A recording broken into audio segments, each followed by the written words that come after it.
హైదరాబాద్‌లో గల water bodies అనగా జలాశయాల పక్కన ఎలాంటి నిర్మాణాలనైనా చేపట్టినట్లయితే వాటి వివరాలన్నీ కూడా హైకోర్టుకు సమర్పించాలని హైకోర్టులో పబ్లిక్ ఇంట్రెస్ట్ లిటిగేషన్ ఒకటి ఫైల్ అయిన మీదట నోటీసులు ఇచ్చిన తర్వాత కూడా ఎంత టైం ఇచ్చినా కూడా రాష్ట్ర ప్రభుత్వం ఆ యొక్క నోటీసు మీద జవాబు సమర్పించని కారణంగా హైకోర్టు న్యాయ సేవ ప్రాధికార సంస్థకు 5,000 జరిమానా చెల్లించాలని ఆదేశిస్తూ ఆ యొక్క కేసును ఈ యొక్క డిసెంబర్ 30 తారీఖు నాటికి వాయిదా వేసింది. అయితే ఇక్కడ ప్రశ్న వస్తున్నది, హైడ్రాను ఎందుకు నియమించినట్టు ప్రభుత్వము?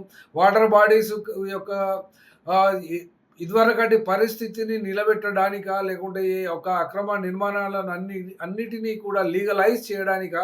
లేకుంటే మధ్యలో వదిలేయడానికా? దేనికోసం అనేది అంతు పట్టకుండానే ఇక్కడ వరకు ఇప్పటికి ఉన్నది. హైడ్రాకు పూర్తి పవర్స్ ఇచ్చినట్టే ఇచ్చి bit to bit, topic to topic, issue to issue మాత్రమే మన సీఎంఓ నుంచి ఆదేశాలు రావాలి, వస్తేనే హైడ్రా పని చేయాలి అంటే మరి ఏవి రంగనాథ్ ఇప్పటిదాకా ఏం పని చేస్తున్నట్టు, ఎక్కడ ఉంటున్నట్టు, ఏ లెవెల్లో పని చేస్తున్నట్టు అనే అంశాలైతే ఇక్కడ వస్తలేవు. కాబట్టి ఈ యొక్క వాటర్ బాడీస్ దురాక్రమణకు గురి అయినవి కాబట్టి వాటి సంరక్షణ కోసం రేవంత్ రెడ్డి ప్రభుత్వం ఏమైనా పని చేస్తుందని చాలామంది నమ్మారు, చాలామంది భయపడ్డారు కూడా. ఈ యొక్క భయపడినటువంటి నేపథ్యంలో ఈ యొక్క వాటర్ బాడీస్ చుట్టుపక్కల ఆనుకొని ఉన్నటువంటి భూముల ధరలు కూడా పడిపోయినాయి.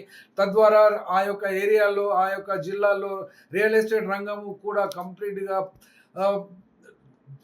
డౌన్‌ఫాల్ అయిపోయింది. అసలు లేవలేని స్థితికి చేరుకున్నది. కాబట్టి ఇటు హైడ్రా, ఇటు తనకు ఇచ్చినటువంటి అధికారాలను వినియోగించుకొని సక్సెస్ కాలేదు. అట్లా అని చెప్పి అది పెట్టకున్నా బాగుండేది అనే అభిప్రాయం ఖచ్చితంగా ఇది అందరిలో వస్తుంది. కాబట్టి మాలో కూడా వచ్చింది. ఇది హైడ్రాని ఎందుకు ఉంచినట్టు అనే ప్రశ్న అయితే ఖచ్చితంగానే ఉంది.